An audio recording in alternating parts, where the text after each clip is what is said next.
I walked away from a bank and got a better deal when I went back. Amandla. Viva financially stable teacher, viva. Viva online side hustles for teachers, viva. Amandla. So today we will be looking at day 0 of building my second online side hustle as a teacher. Make sure you watch until the end or save this video for later.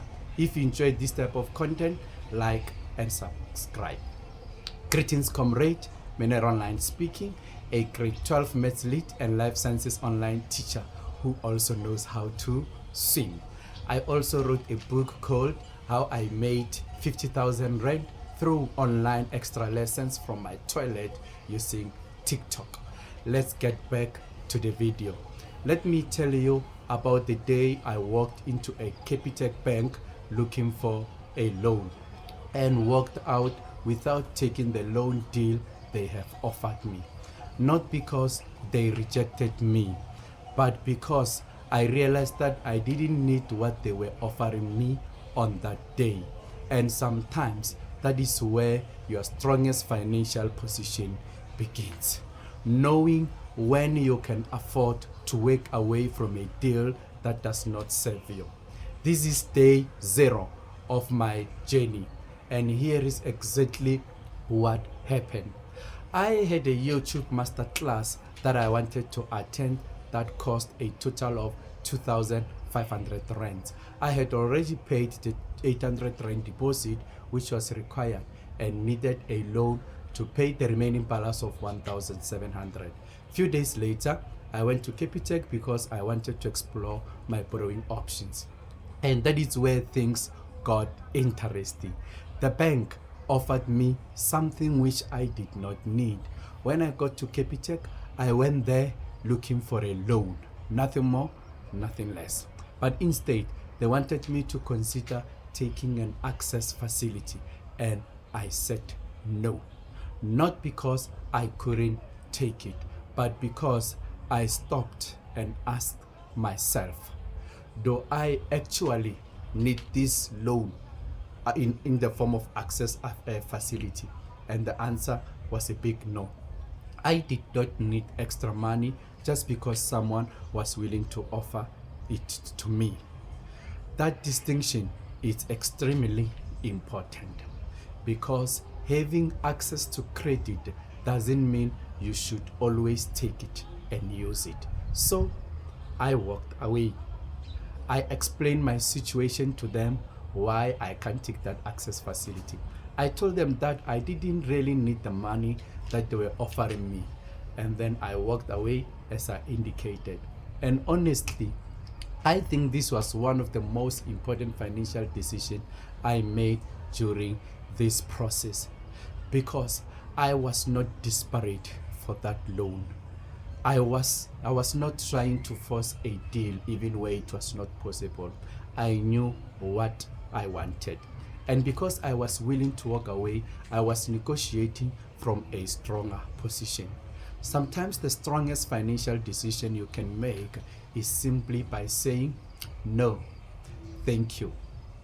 A few days later, I went back to the Capitec Bank to check if they will offer me what I exactly wanted. And this time around, I got what I actually wanted. A 12-month loan of 5,000 Rand with a repayment of approximately 600 Rand per month.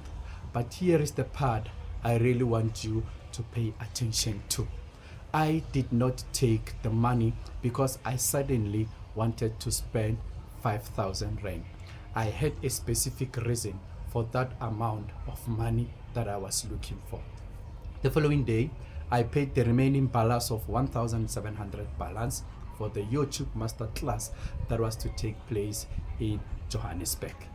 This experience taught me something about money.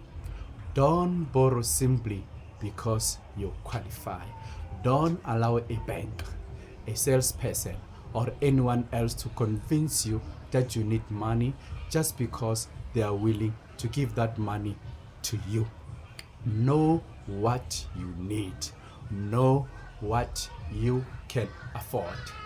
Understand the repayment options that you have and know which one fits you. And most importantly, be willing to walk away when you are offered a deal that you don't want. Because when you are desperate for money, you can easily accept terms that don't actually serve you. But when you are patient and prepared to say no, you give yourselves options. I also learned that borrowing money is not automatically good or bad. It depends on why you are borrowing, how much money you want to borrow, and how you are going to pay that money that you have borrowed. Debt can become dangerous when you use it impulsively, especially when you are borrowing for things that you do not need. That's why I'm trying to become more intentional with the money that I've borrowed from Capitec. Instead of asking, how much can I borrow from Capitec? I am learning to ask myself, how much do I actually need and how quickly can I be able to repay it? That's a completely different mindset right there. This is not about saying, look at me, look how clever I am with money. It is about documenting the journey that I'm about to take, the decisions that I'm going to make, the mistakes that will happen along the way, the lessons that I'll learn as the journey continues, and hopefully as this journey continues, we can look back and see how these small financial decisions eventually change the bigger picture. Because financial progress doesn't always begin with making more money. Sometimes it begins with making better decisions with the money you already have. And this was day 0. Let's see what is going to happen next. Thank you very much for watching. See you in the next video. Class dismissed.